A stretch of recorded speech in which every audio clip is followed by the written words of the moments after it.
Well, after some last-minute technical adjustments, good morning. It's the hazards of doing things in the new world we are living in these days. We do thank Joel and Elaine for doing all this so that we have the capability of conducting this worship service virtually. Thanks again for doing that.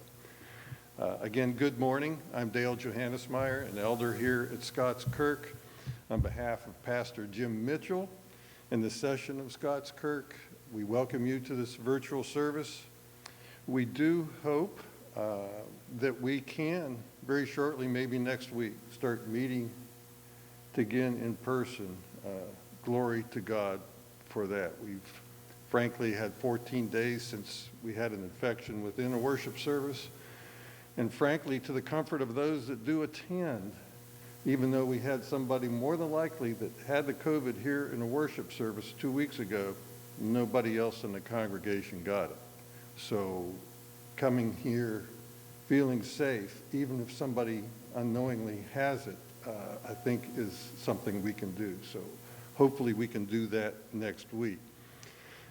We hope all is well with everybody. We can't see you. You can see me, but hopefully if you have any issues, you will let us know here at the church. We do want to mention that Pastor Jim Mitchell has this week off. He didn't really have it off. He and his family are moving, and they're really quite busy. And so he asked for this week off, and we're fortunate to have Pastor Robert Berry with us again this week, his lovely wife, Myra. Robert, you married up, you know that. We're also very fortunate to have the Crumps family for our music. I think the Gettys may be in trouble here. The competition may be severe. If you were listening to the prelude to the worship service, it was beautiful. So thank you to Ron and Calvin and Katie for doing that for us. It's really special, and we do appreciate it. Hopefully you have your bulletins. I've received those by email and can follow the worship service with them. You're going to need it to do some of the readings as well as sing the hymns. Before we do begin our worship service, we do need to take the time. We're worshiping our God, the Creator. We're giving Him thanks through this worship service. We need to do that with the right attitude and demeanor. So please take the time to prepare your hearts, just a few moments, your hearts and minds to worship the Lord our God.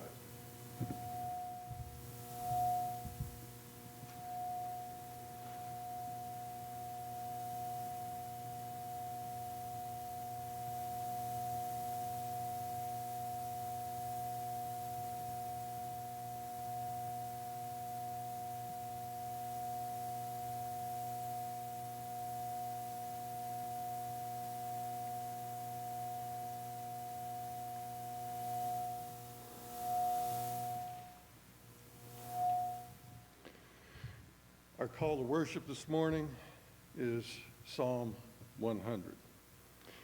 Make a joyful noise to the Lord, all the earth. Serve the Lord with gladness. Come into his presence with singing. Know that the Lord, he is God.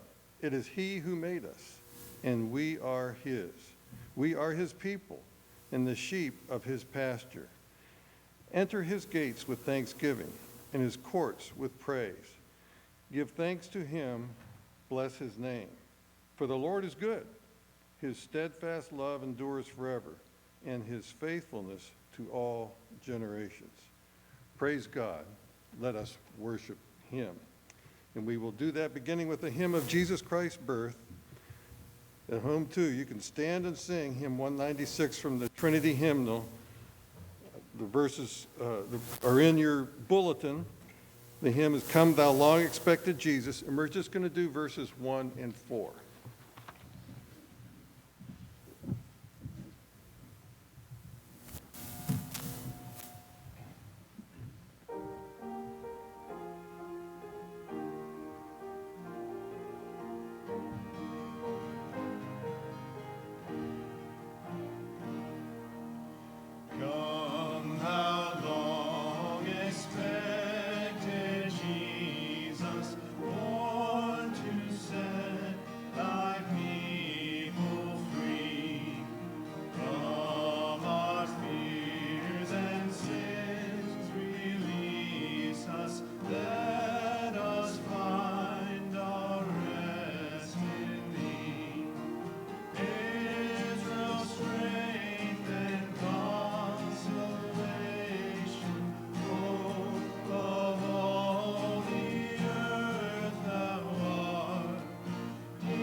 Let us pray.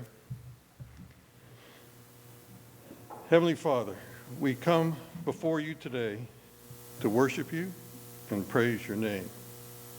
Although we are not gathered in person, we ask your blessing upon this service. Today, as we rejoice in your faithfulness and the fulfillment of prophecy through song and the preached word, we seek your presence. Lord, we pray for the Holy Spirit to be with Reverend Barry as he preaches, so that through this service we may glorify you by understanding more completely your revealed word and rejoicing in our blessings received through your mercy and grace. We ask these things in the name of our glorious Savior, Jesus Christ, who taught his disciples to pray, saying, Our Father, who art in heaven, hallowed be thy name. Thy kingdom come, thy will be done, on earth as it is in heaven. Give us this day our daily bread, and forgive us our debts as we forgive our debtors. And lead us not into temptation, but deliver us from evil. For thine is the kingdom and the power and the glory forever. Amen. Please be seated. Our confession of sin this morning is from Psalm 130, verses 1 through 4. Let us read this together. Almighty God, we acknowledge and confess that we have sinned against you in thought, word, and deed. We have not loved you with all our heart, soul, mind, and strength. We have not loved our neighbor as ourselves. Deepen within us our sorrow for the wrong we have done and the good we have left undone. Lord, you are full of compassion, gracious, slow to anger, and plenteous in mercy. There is always forgiveness with you. Restore to us the joy of your salvation. Bind up that which is broken. Give light to our minds, strength to our wills, rest to our souls. Speak to us, and let your word abide with us till it has wrought your holy will. In the mighty name of Christ we pray. Amen. Our assurance of pardon is from Isaiah chapter 12, verses 2 through 6. I will read this. Behold, God is my salvation. I will trust and will not be afraid. For the Lord God is my strength and my song, and he has become my salvation. With joy you will draw water from the wells of salvation, and you will say in that day, Give thanks to the Lord, call upon his name, make known his deeds among the peoples, proclaim that his name is exalted. Sing praises to the Lord, for he has done gloriously. Let this be made known in all the earth. Shout and sing for joy, O inhabitant of Zion, for great in your midst is the Holy One of Israel. Praise God for his mercy and grace. Please stand for our confession of faith from the Nicene Creed. We will read this together. We believe in one God, the Father Almighty, maker of heaven and earth, of all things visible and invisible, and in one Lord Jesus Christ, the only begotten Son of God, begotten of the Father before all worlds, God of God, light of light, very God of very God, begotten, not made, being of one substance with the Father, by whom all things were made, who for us and for our salvation came down from heaven and was incarnate by the Holy Spirit of the Virgin Mary, and was made and was crucified also for us under Pontius Pilate. He suffered and was buried, and the third day he rose again according to the Scriptures, and ascended into heaven, and is seated at the right hand of the Father. And he shall come again with glory to judge both the living and the dead, whose kingdom shall have no end. And we believe in the Holy Spirit, the Lord and giver of life, who proceeds from the Father and Son, who with the Father and the Son together is worshipped and glorified, who spoke by the prophets, and we believe in one holy, Catholic, and apostolic church. We acknowledge one baptism for the remission of sins, and we look for the resurrection of the dead and the life of the world to come. Amen. Please be seated, and it's time for our children's sermon with Elder Joel Reed. Joel?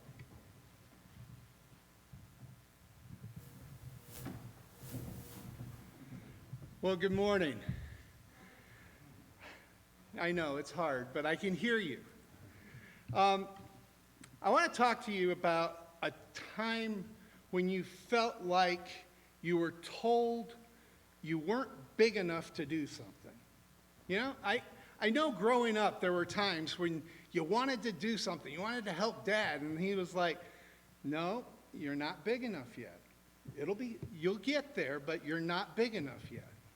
Well, you remember last week we talked about Mary, and we talked about how she got the message from the angel that she was going to be the mother of the Savior, the Messiah, the one that had been promised for thousands of years. Now, Mary lived in Nazareth of Galilee, and if she knew her Bible, she knew that Jesus, or the Messiah, was to be born in Bethlehem. So, how am I going to be the mother of the Messiah here in Nazareth? Well, in our scripture reading today, you'll hear Caesar Augustus said everybody should go to their hometown to be taxed and to be counted. And Joseph, being of the lineage of David, went to Bethlehem. So, our great Lord used a ruler who is ungodly to provide the means to do the things that he promised. It was all according to his plan that had been set forth from the beginning. And Mary was just a little girl. She wasn't very old, and she was to be the mother of the Messiah. And in Micah chapter 5, verse 2, it says, "But you, O Bethlehem, Ephratah, who are too little to be among the clans of Judah, from you shall come forth for me one who is to be the ruler of Israel, whose coming forth is from old, from the Ancient of Days." Our God uses weak, small people to execute his perfect plan. And we are just so blessed to be called his. Let's pray. Dear Heavenly Father, we thank you. We thank you that you tell us we are big enough. We are strong enough in you. You give us the strength, and you give us the knowledge, and you give us the ability to carry out your will. We thank you, Lord, that you do this and for no other reason than you chose to. In Jesus' name we pray. Amen.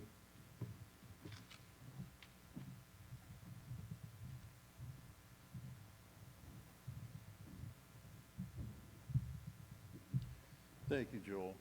Before our scripture reading, I need to make a correction. It's what I get for reading what's in front of me and not thinking about it as I'm reading our confession of sin. Well, that's not Psalm 130, verses 1 through 4. So I apologize for that.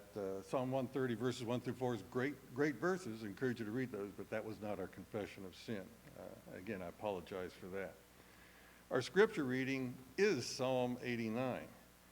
This psalm opens with confidence in God's steadfast love and faithfulness, but closes with apparent doubts of God's the same steadfast love and faithfulness.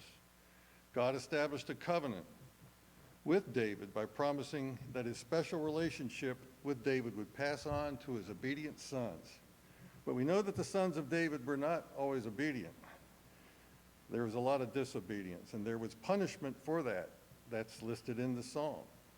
But the substance of the promise of the covenant did not change. God keeps his promises, always. And that promise with the covenant he made with David was kept with the coming of Jesus Christ, born in the little town of Bethlehem and destined to take the throne of David forever. Hear the word of God. I will sing the steadfast love of the Lord forever with my mouth. I will make known your faithfulness to all generations. For I said, steadfast love will be built up forever. In the heavens, you will establish your faithfulness. You have said, I have made a covenant with my chosen one. I have sworn to David my servant, I will establish your offspring forever and build your throne for all generations. Selah. Let the heavens praise your wonders, O Lord, your faithfulness in the assembly of the holy ones. For who in the skies can be compared to the Lord? Who among the heavenly beings is like the Lord, a God greatly to be feared in the council of the holy ones, and awesome above all who are around him? O Lord God of hosts, who is mighty as you are, O Lord, with your faithfulness all around you. You rule the raging of the sea. When its waves rise, you still them. You crushed Rahab like a carcass. You scattered your enemies with your mighty arm. The heavens are yours. The earth also is yours. The world and all that is in it. You have founded them. The north and the south. You have created them. Tabor and Hermon joyously praise your name. You have a mighty arm. Strong is your hand. High your right hand. Righteousness and justice are the foundation of your throne. Steadfast love and faithfulness go before you.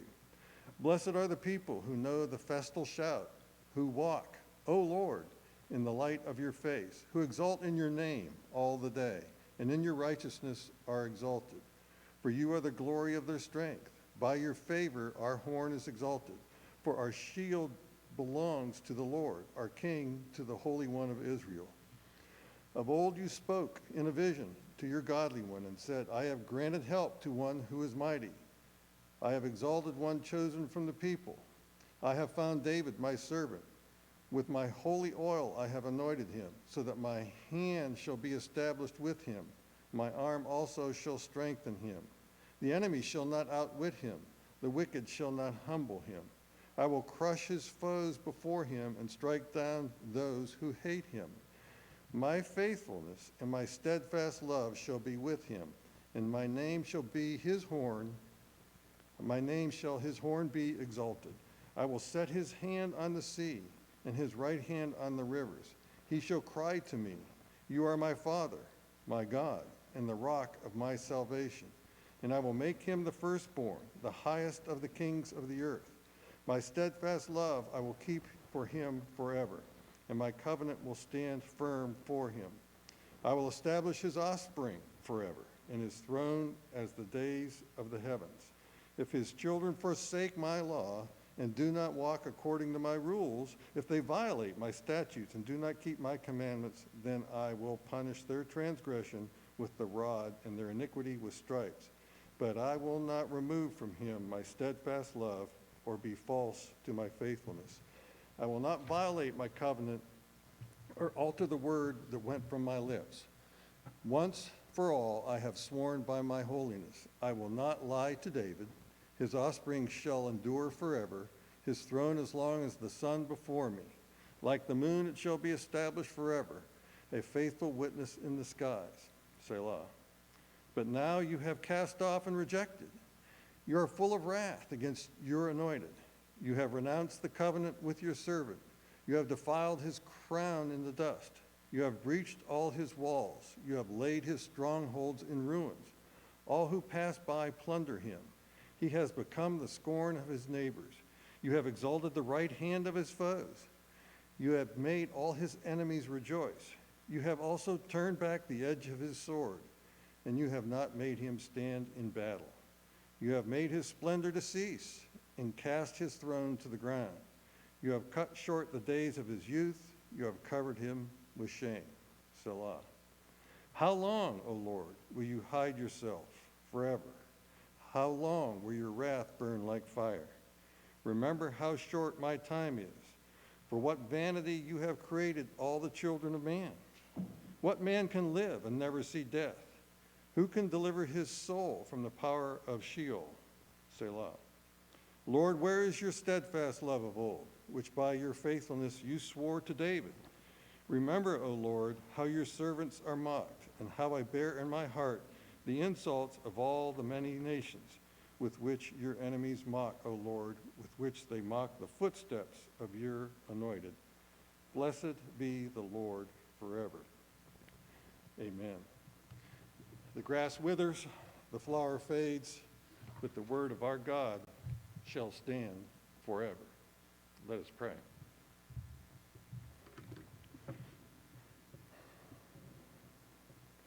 Our gracious and loving Heavenly Father, creator of the universe, the great I am, we come to you today in the name of Jesus.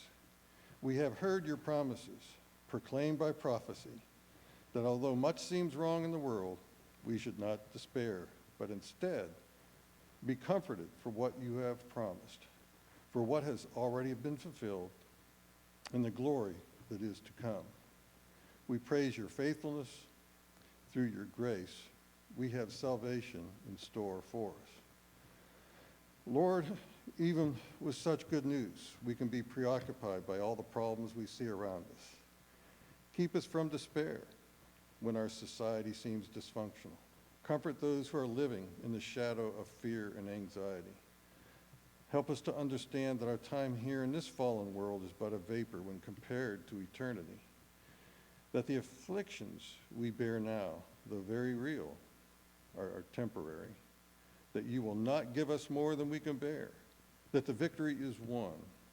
That through Jesus, whose miraculous birth we celebrate in this season, we have the certain hope that our place in eternity is reserved. Father, it's always good to be able to come into your house and put aside the cares of life, to be still and know, to put our concerns before you and know that you will hear us. For some here today, this present moment is filled with concerns over circumstances that may be difficult. They need you and the comfort of being in fellowship with you and with each other. But Lord, we are not gathered together here in person to worship you today, but we do strive to replicate that with technology. We pray that this substitution glorifies you still. We pray for the leaders of our nation today and the many important and critical situations they face. We pray for our military personnel stationed around the world. We know they face dangers and the possibility of death day after day. Lord, we pray for the mitigation and eventual elimination of the virus that is afflicting the world and causing havoc in our nation now, and even disturbing some within our congregation. Help us to remember that you are in control, and those of us in Christ should not be anxious or fear death, but we should continue to glorify you through it all. And though we face the real dangers of the pandemic here, we have brothers and sisters in Christ around the world that face the possibility of imminent death just for worshiping you and proclaiming your name. We pray for protection for them, and in spite of the dangers that they face, that the Holy Spirit will work through them to make their efforts bear fruit. There are many among us today with special needs in their own lives, many unspoken, and they need your special touch and reassurance right now. There are numerous physical problems. Lord, we pray for Elder Herb Boothlat, who unfortunately broke his ankle, sprained his knee. Lord, we know he was looking forward to being here today and leading this worship service. Lord, please bless him and Mary Ellen, heal him, comfort them as they deal with this. Lord, we pray for Brenda Bush and her family as they deal with the effects of the COVID infection. We pray for the recovery and physical therapy for Rich Troutman, that he may be brought back to us. For Gay and Larry Schaefer, the many issues they have. For Kelly Crumps, for her recovery from her surgery and hip issues. Lord, we pray for healing for her. And Lord, there's so many more. The afflictions abound in this fallen world. We pray for all those in Christ who are dealing with those. We don't understand why those things come into our lives, and we're tempted to question you, and our faith is tested. We pray that their faith will not falter during these days, and that they would be healed and glorify God through all of this. Some among us have family and relationship concerns to deal with. Bring healing and reconciliation and strength to them. Lord, we specifically lift up the Mitchells and the Reeds as they willingly embrace the difficult process of caring for their aging parents, even moving to new homes to accommodate their ailing loved ones. Lord, through all these issues, help us to not just endure, but to view these issues as opportunities to glorify you in all we do, no matter our present state. Finally, Lord, we ask for the presence of the Holy Spirit to open our ears and our minds, to make the sermon of Reverend Barry clear to us all this to your glory. In Jesus' name we pray, amen. Our next hymn is again a hymn of Jesus Christ's birth. Please stand and sing hymn number 239 from the Trinity hymnal. Who is this so weak and helpless? The words are included in your bulletin. We wanted to teach you this tune. You might not be familiar with it. It's such a beautiful song. It's somewhat like What Child Is This? And it's such a great song because it focuses on the question during Jesus' incarnation, who is this? Who is this man? And as the Spirit reveals that to us, of course, we find life. And that's such a wonderful thing. So who is this? You may not know it, but I hope you can learn it as we go. Who is this so weak and helpless, child of lowly Hebrew maid, ruling in a stable shelter, coldly in a manger laid? 'Tis the Lord of all creation, who this wondrous path has trod. He is Lord from everlasting and to everlasting God. Who is this, a man of sorrows, walking sadly life's hard way, homeless, weary, sighing, weeping, over sin and Satan's sway?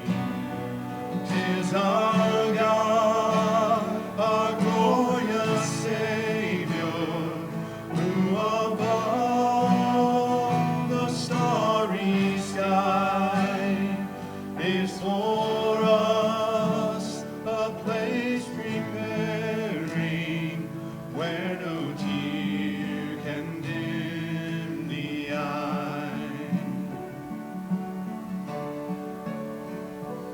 Who is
prayer of dedication.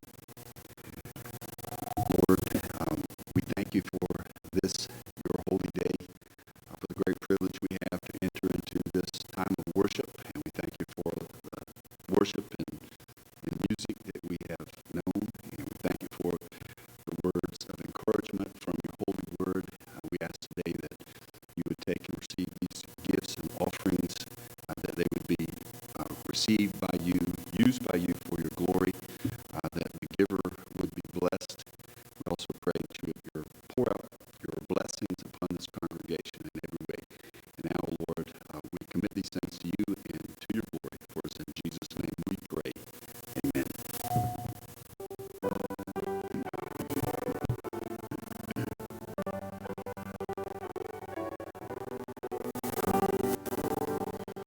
Praise God from whom all blessings flow. Praise Him, all creatures here below. Praise Him above the heavenly hosts. Praise Father, Son, and Holy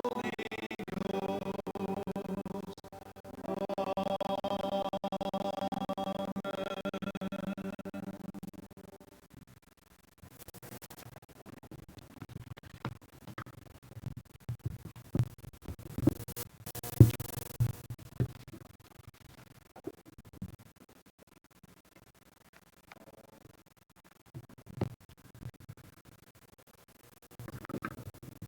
What a great privilege it is to be back with you again, to bring God's holy, inspired word to you.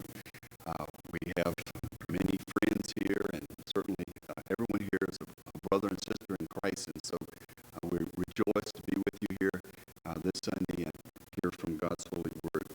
We want to say, Dale, you stole my sermon in your prayer. So anyway, if I didn't know the Lord is in control, but no, I'm just kidding.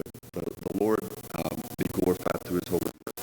Let's turn now to God's holy word as found in the Gospel of Luke. And we'll begin at verse 1, reading through verse 7.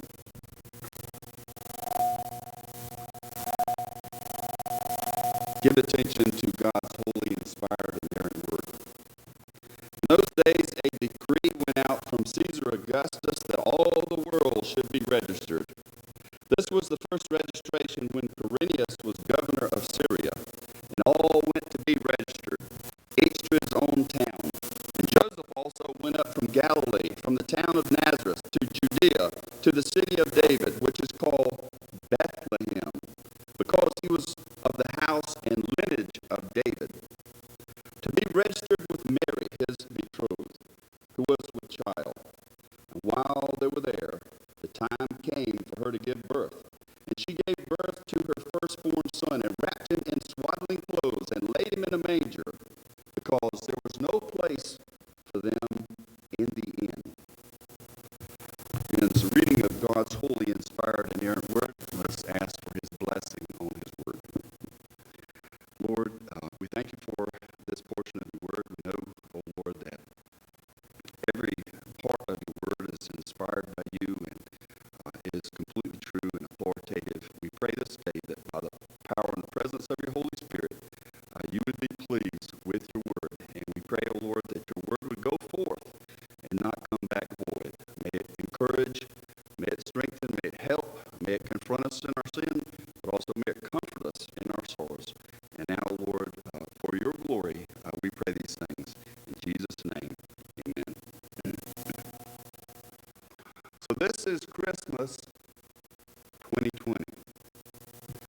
There's a lot of Christmas hymns being played now, and a lot of things played on the radio, and some radio stations have Christmas carols or Christmas hymns or Christmas songs. This is definitely not a Christmas hymn.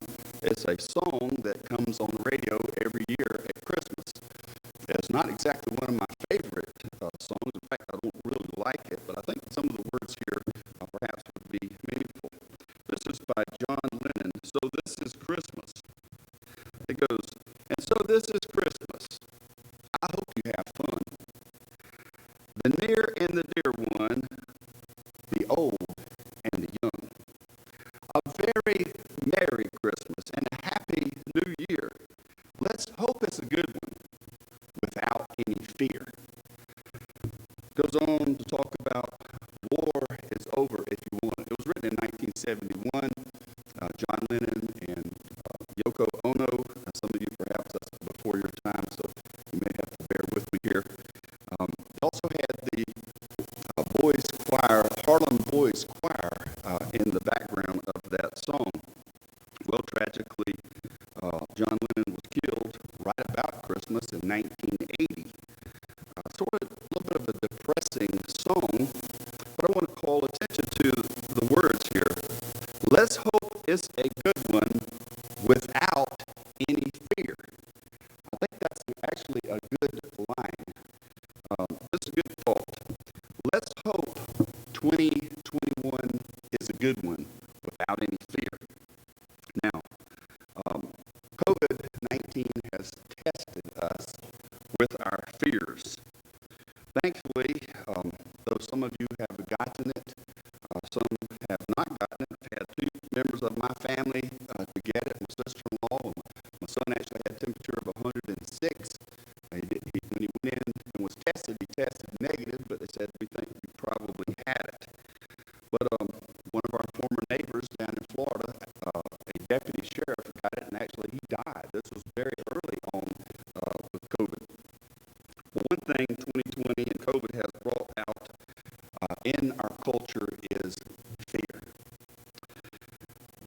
Most of the time, in times past, people were pretty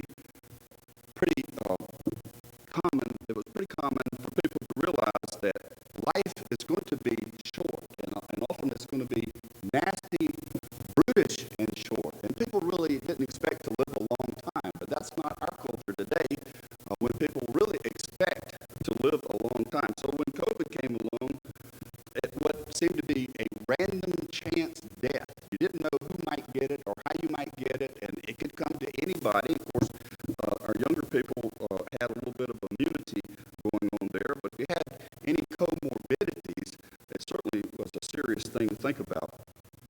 So a lot of masking was going on, and I would say masking, hiding a lot of fear within. Now, there's nothing wrong with masks. Of course, I think that's what we should be using. But the coming of our Lord was to take away fear. Now, if someone is not a Christian, of course, you should have fear, because as soon as a person dies, they go before the Lord, and if they're not prepared, if they don't have someone to stand in for them, then they will face judgment. So that's a real fear, and should be a real fear for people who aren't Christians. But for a Christian, we should not have fear.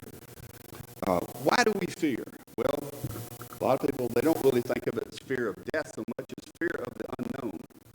And that's what we've seen this year. Things have happened at an accelerated pace, and we really don't know what's coming down the pike. All the different things that have happened to us, but really at the base of all this, for many people, is the fear of death. But what does the Scripture have to say about that? 1 Corinthians 15:55-57. O death, where is your victory? O death, where is your sting? The sting of death is sin, and the power of sin is the law.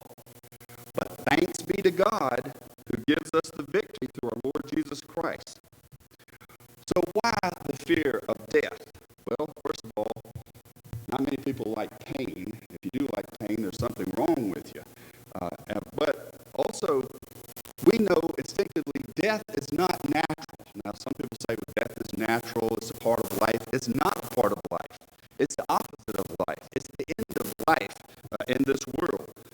And it's unnatural. It's the separation of the body and the soul, something which was not to happen. It's a consequence of sin in the world, the sin of our first parents in the Garden of Eden.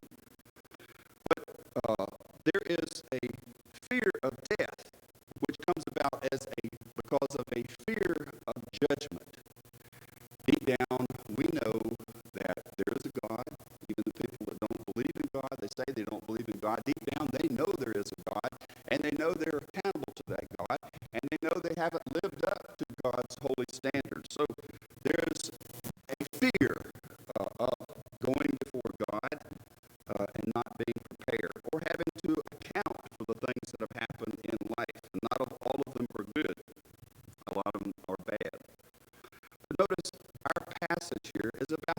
incarnation. It's about the coming of Jesus Christ into the world. His perfect life, his perfect death, his resurrection from the dead, his taking away not only the fear of death, but the punishment that comes upon people for their sins. So why should we fear death and judgment? When sin, death, and judgment have been taken away for the Christian in Jesus Christ, in the coming of our Savior. So why did he come? He came to redeem us from our sins and to take away the curse of sin and death and judgment. And that's why we find in our text, we see Mary and Joseph traveling to Bethlehem from Nazareth. Now, they didn't go down 526, and it wasn't I-26, and it wasn't I-95. It was a 70-mile trip where there were very few, if any, roads. And it was a very difficult trip. It must have been particularly tough for Mary, who was right ready to deliver. So this is the perfect backdrop for the nativity and nativity plays. Perhaps you can think back, and perhaps this church has had nativity plays. I can remember as a child, our church, we always had nativity plays. I only got to ever play the shepherd. So all you had to have was a bathrobe and a towel to throw your head, and you had to know when to kneel down and have the baby Jesus. But other than that, that's all you had to do.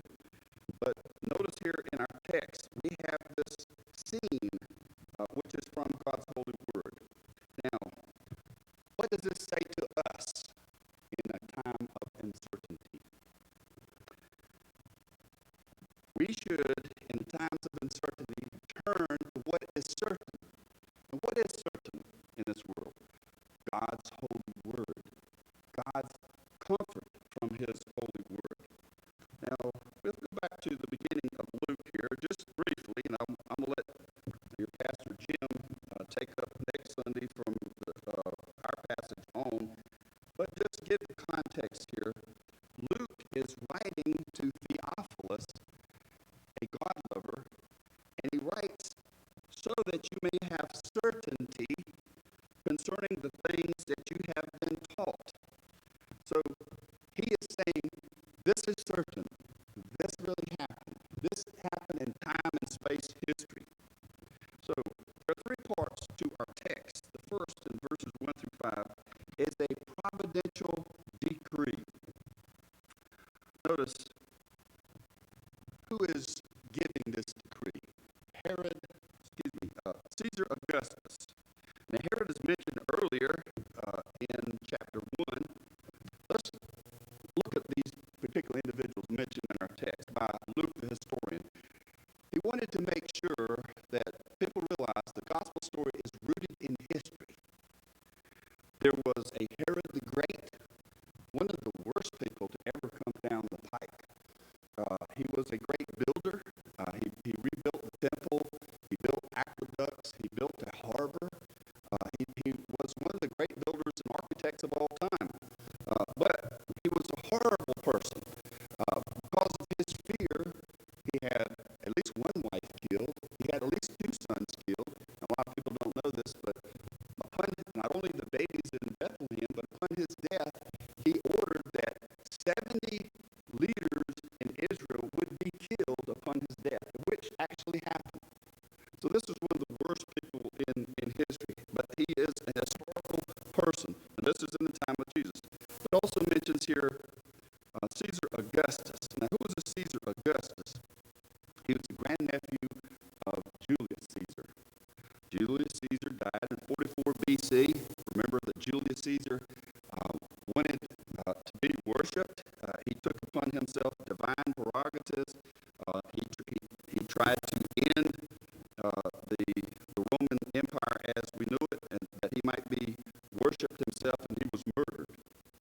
Well, this is his grandnephew who took over in 27 BC, and the Roman Senate conferred upon him the name Augustus, which means majestic. Now, Augustus was very different from Herod. Certainly was also a pagan, non-believer. He was a ruthless person in his rise to power. But once he came into power, he issued into a time of peace.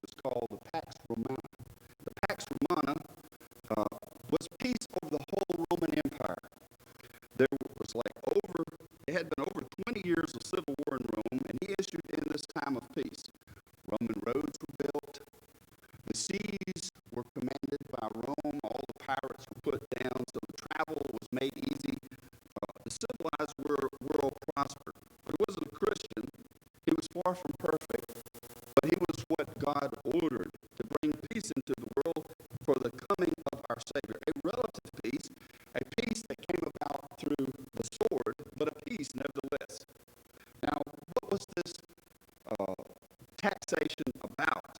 Caesar Augustus issues a decree that all the world should be registered for what? For the purpose of taxation. He wanted to have a strong empire. His empire stretched all over the known world at that time, but it was for the purpose of taxation. So everyone had to be registered. Everyone had to go to the place of birth or to claim a place of birth in order that they could be taxed. Notice Luke says it's when Quirinius was governor of Syria. So notice he not only says and mentions Caesar Augustus, but he also mentions Quirinius. So it's a particular time and space of time that this happened. Now, this was providential. How was this providential? Remember that Joseph and Mary lived in Nazareth. They wouldn't ordinarily have been going to Bethlehem, even though they're both of the lineage of David. But because of what Caesar Augustus decreed, they had to travel to Bethlehem. Now, think about this. They had to have known the prophecy in Micah 5. But you, Bethlehem Ephrathah, who are too little to be among the clans of Judah, from you shall come forth from me one who is to be ruler in Israel, whose coming forth is from old, from ancient days. Now here we see why this and how this prophecy is going to be fulfilled, because we're going to Bethlehem. Now, what is providence, and what are God's works of providence? God's works of providence are his most holy, wise, and powerful, preserving and governing all his creatures and all their actions. So we have a providential decree here. God controls everything that happens to everybody, and particularly those who are his. Now, this must have been a particularly hard providence for Joseph, who likes to pay taxes. He had to travel and pay taxes. He had to provide for his own lodging and take care of his wife. He had to travel 70 miles. He also had to pay taxes. So we see even God's providential control over taxation. But also, what about Mary? She traveled 70 miles. Now, everybody says she rode on a donkey. It doesn't say that anywhere in the Bible. Perhaps she did. Hopefully she did. But it must have been a very difficult trial for her, and a hard providence. So thinking about providence and thinking about our lives, notice Joseph and Mary submitted to God's providential control in their lives. They didn't understand exactly what all was happening here, but they submitted to it. What about our hard providences today? God is working out his plan in our lives, and he's working out his overall plan for our salvation. So think about Herod, think about Caesar Augustus, think about Quirinius. Do you think they were concerned about God's providence? Do you think they had any concern for Joseph and Mary? They had any concern for this backwaters province, these peasant people who were traveling for 70 miles? No, they didn't. They were simply concerned for themselves and concerned about their own reign. But notice, these secular rulers have to fulfill God's providential plan, his rule. So they made decisions. God ruled and overruled over their decisions.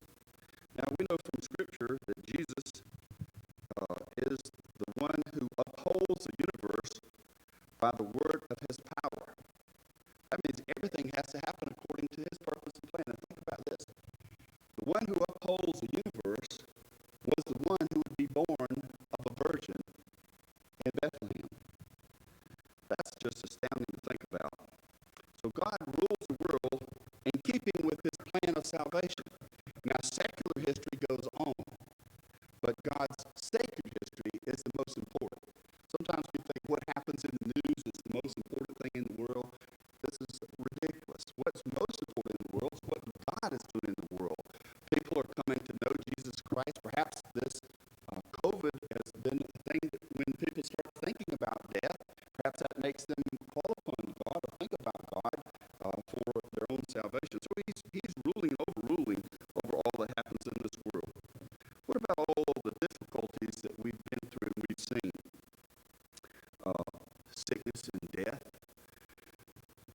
partial shutdown of our economy, loss of jobs. This has been a hardship for many people, and it's created a lot of uncertainty. People don't really like uncertainty. We want certainty. We want to know what's going to happen next as much as we can so we can prepare for it. But see how God throws things into the work so that we don't have that kind of certainty in this world. Remember the shortage of toilet paper and the rush on toilet paper at the grocery stores? What about the election and the turmoil, which is still going on from the election? All these things have happened. What about the racial strife? What about the destruction of our cities?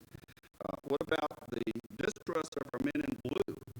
All these things didn't happen by chance. Now, we're not saying that these things in and of themselves were good. Many of them and most of them were not good. But they all had to fit God's purpose and plan because he sovereignly rules over all things. And there is no such thing as chance in a world which is ruled by God. Now, he causes all things to work together for good for those who love him, who are called according to his purpose. He is accomplishing his will in our lives. And what is his most important thing he's accomplishing in our life? It's our salvation. He's preparing us for glory. We have to go through these things to be prepared. We don't like them. We wish we didn't have to go through them. But he sees that this is necessary for our salvation. So marvel at our text here, God's providential control, such that Caesar Augustus has to make the first Christmas preparations in Bethlehem. Think about that for a moment. What would have been the furthest thing from his mind to have done? But he makes the first Christmas preparations in Bethlehem, the house of bread. Some people say this is the only real Christmas. All the other Christmases are just remembrances. So this is the real Christmas here we're talking about in our passage. Now, some of you don't like history. I personally do like history. Sometimes when you read history, you can see that things don't always happen as planned. A lot of things happen which are contrary to plans. Unforeseen things happen. Nobody but God controls. God raises people up for special purposes too. Been reading a book, Winston Churchill by Andrew Roberts, and what a remarkable man. He fought in the Boer War. He was actually captured by the Boers. He fought. His whole life was like mapped out and planned. He knew early on in his life that he was destined for greatness. Somehow, some way, he told his friends as a young boy that he was destined to save England at some point, and that's exactly what happened. Now, he was an Anglican churchman and a nominal one. There's nothing in all his writings that indicates that he ever knew Jesus Christ personally. You see how God uses people and he controls things for his glory and purposes. So the first thing we see in our text is God's providential decree. Caesar Augustus made the decree, but behind Caesar Augustus was God who made the decree. Second thing we see in our text is a profound paradox. What is a paradox? A paradox is something contrary to expectation, but which is in fact true. The whole of the Incarnation is a paradox. It's contrary to what we would think and how we should think it should happen. Para, Greek, from, dox, what one thinks or one's opinion. So the Incarnation itself is a paradox, wonderfully true, but contrary to expectation. Caesar, Herod, Quirinius are all bit players in the story. Who is the hero of the story? Who is the center of the story? It's the Lord Jesus Christ, a baby born in a manger. I'm going to list a partial list of paradoxes. First, the angels. The angels announce the royal birth to shepherds, and they find him lying in swaddling clothes in a manger. What a shock must have been. Who cared about shepherds? They had the lowest rank in society. They couldn't even testify in court. Their rank was so low. But God came through angels and announced his birth to shepherds. What about Mary? She was a young peasant girl. Now she had royal lineage, but she was a peasant girl. She wasn't from Jerusalem. She wasn't from a Pharisaical family or Sadducee family. She wasn't even a Herodian. And yet God, in his wisdom, picked her. She was a believer. She was a virtuous woman. But she was young, and she was a very poor background. What about Joseph, a carpenter? God didn't pick someone who was high in society. He picked an educated but poor working man. Honorable occupation, but nothing to brag about. What about Jesus' mother? She was unwed mother. Now, she was a virgin having a baby. Not actually easy to explain in our day, and certainly not in her day either, to family and friends in Nazareth. But notice our text protects her virtue here. It mentions her as Joseph's betrothed. And in Jewish culture, when you were engaged, that actually was more important than actual marriage service itself. So they were traveling together, they were engaged, but they hadn't been married, and their marriage couldn't be consummated until Jesus was born. What about the lowly surroundings of Jesus in which he was born? No room in the inn. Now, a lot of people say, well, this innkeeper was a mean rascal, didn't allow a place to stay. Well, that's kind of a common idea, but notice was the inn. Bethlehem was a little place. There was only one inn. It was the inn. And remember that the world is coming here to receive taxes. So who would likely have taken up the best rooms in the inn? It would have been governmental officials. So that left very little room for anybody else. And they're really probably very glad to be able to stay in the cave, in the manger. But notice what lowly surroundings our Savior had. He was placed in a manger. 2 Corinthians 8:9. For you know the grace of our Lord Jesus Christ, that though he was rich, yet for your sakes he became poor, so that through his poverty you might become rich. He was rich, he was in heaven. He became poor, he became one of us. He was born poor, he lived poor, he died poor. He borrowed a stable, he borrowed a tomb. He had no place to lay his head. He had one set of clothes. This is astounding. But through his poverty, we might become rich. Well, what was the redeeming work that Jesus accomplished for us? We were born in sin and misery. We were born in a low position. We were under God's wrath and curse. We were born under God's wrath and expectation of judgment. But this is where our Savior came to redeem us from that, to deliver us from that. Now notice the humiliation of our Lord. Charter Catechism says, wherein did Christ's humiliation consist? Christ's humiliation consisted in his being born. That in itself was humbling. That the Son of God would become a human being was stepping down and way down. Made under the law, made Jewish, made under the ceremonial civil laws, the moral laws, all the laws of Judaism, made under the law, undergoing the miseries of this life, the wrath of God, and the curse of death of the cross, in being buried and continuing under the power of death for a time. And I like what the larger catechism says, diverse circumstances and more than ordinary abasement. More than ordinary abasement. This is our Lord. So notice, what does this mean to you and to me? The paradox of the Incarnation. God doesn't just sympathize with us in all our difficulties and the difficulties we go through in this life. He knows them. He experienced them. He became one of us. He didn't go perhaps through every exact thing that you go through in life, but something similar to that, so that he can relate to you. You can relate to him. You can't say that he doesn't know what you're going through. Perhaps he's gone through, and certainly in his atoning work, he went through more than you ever will be able to understand or go through. Who is the Redeemer of God's elect?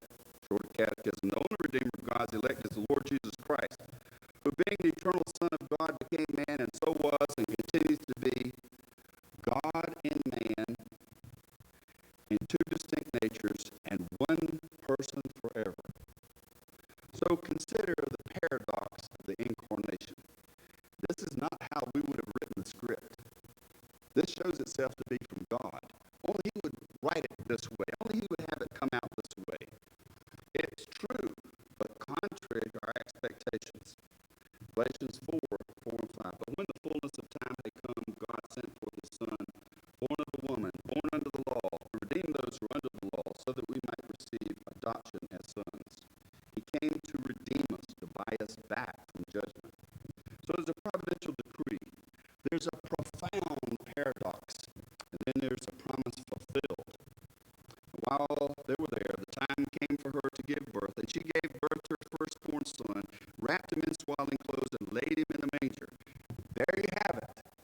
God's fulfillment of his promises, going all the way back to Genesis. You remember the first presentation of the gospel, Genesis 3:15? This was given in the context of the curse on Adam and Eve for their sin. I will put enmity between you, the serpent, and the woman, and between your offspring and her offspring.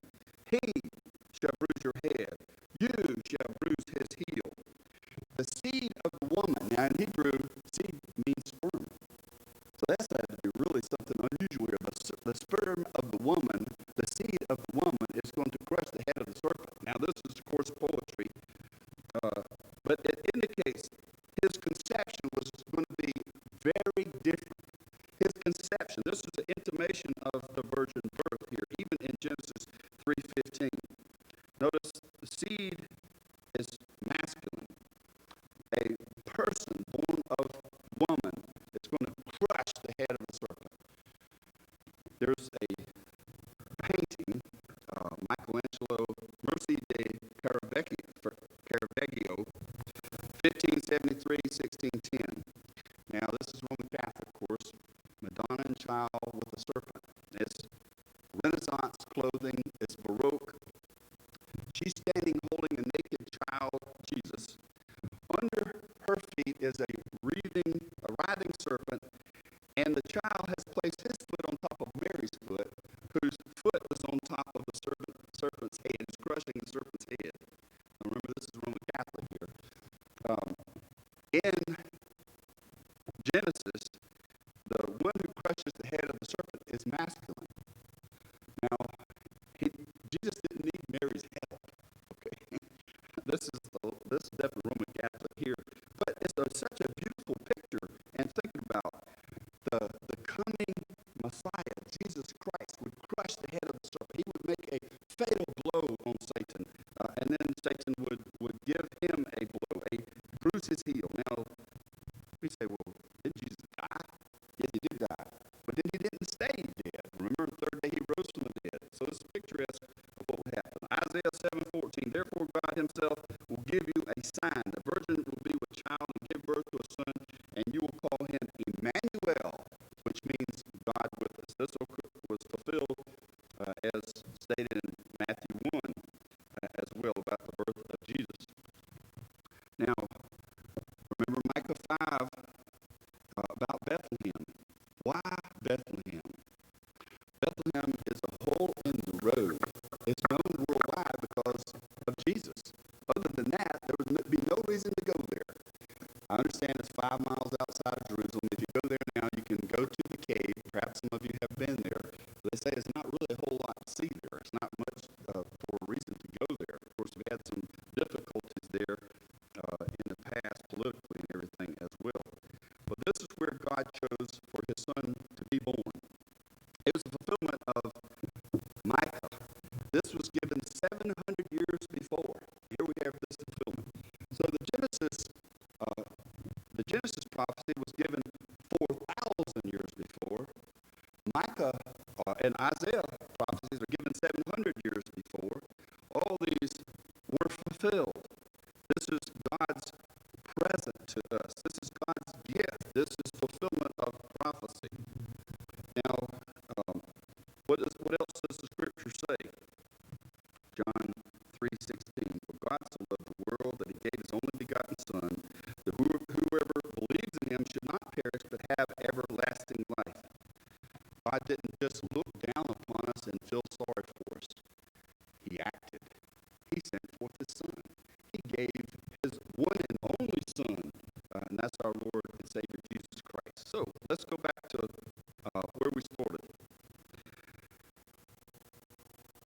without any fear. So this is Christmas. Hopefully, we can have no fear. As Christians, we shouldn't have fear. Now, nobody likes to suffer. It's uncommon to die. Nobody looks forward to dying. But you do look forward as a Christian to what happens after death, that we have been provided for through God's providential decree. God's worked out his works of providence for the sake of our salvation. Nothing can happen to you apart from God's purpose in it. You had some difficulties this past year? We all have, some more than others. Did they happen by chance? No, they didn't. How could they happen by chance with God who rules the universe? And especially for those who are believers, everything has to happen for his purposes and for our good and for our salvation. What about the paradox of our passage here? This really should cause you to worship and stand in awe. Our God does things completely different from anything we would ever think of, but his ways are better than ours, and his ways are perfect. He sent his one and only Son in the most unusual way to accomplish our salvation. And the virgin birth was necessary, as said in our passage and elsewhere in Scripture. He was rich, but he became poor, that we might become rich through his poverty, that we may have eternal life. And the promise fulfilled. What can we say? Will God fulfill his promises to you? He fulfilled a promise 4,000 years. It took 4,000 years, but he fulfilled it. He fulfilled promises that took 700 years, and he fulfilled them. God's promises and the fulfillment of his promises don't always happen in our time frame, but they happen in his time frame, which is exact, which is amazingly accurate, and which is perfect. His promises are fulfilled in our account this morning, the Nativity. Now I want to conclude with a poem which I really like a lot. It was by Richard Crashaw, 17th century English poet. He's talking about the very thing, the Nativity. Think about this. People around the world, not just people here in our country, but people around the world in third world countries, reading the Nativity story about our Lord's poverty, his humiliation, and about all the things that happened. But notice what he says here in this poem. To entertain this starry stranger, is this the best that thou canst bestow? A cold and not too cleanly manger. Continue, powers of heaven and earth, to fit a bed for this huge birth. Welcome all wonders in one night, eternity shut in a span. Summer and winter, day and night, heaven and earth, and God and man. Now this is the part I like the most. Great little one, whose all-embracing birth lifts earth to heaven, stoops heaven to earth. So what do we make of our text this morning? Certainly something to marvel at. Certainly something to take comfort in. Something that should promote worship, but also it should cause us to repent. Do we really believe this? Do we know it to be true? What changes has this made in our lives? How has this changed us in this Christmas of 2020? Hopefully our passage is going to help us to live not in fear, but by faith. We don't know. Everybody assumes that 2021 is going to be better. Well, it may not be better, but the Lord's still in control, and he's going to take care of us. He's going to take care of you, all you who trust in him. And if you have never called upon him for salvation, today is the day of salvation. Call upon him. He will take care of you. He has sent his Son, Jesus Christ, to pay the penalty for all those who call upon him and call upon him in truth. Let us pray. Lord, we thank you for your holy word. We thank you for this portion of your word. We marvel, Lord, at the way things happen. We know they happen in space and time history. We happen exactly according to your holy word. We know all these things, Lord, are profound, beyond us, and we can only stand in awe and wonder and worship. But we also thank you, Lord, that this reminds us that the same care that you took in the incarnation and the coming of our Savior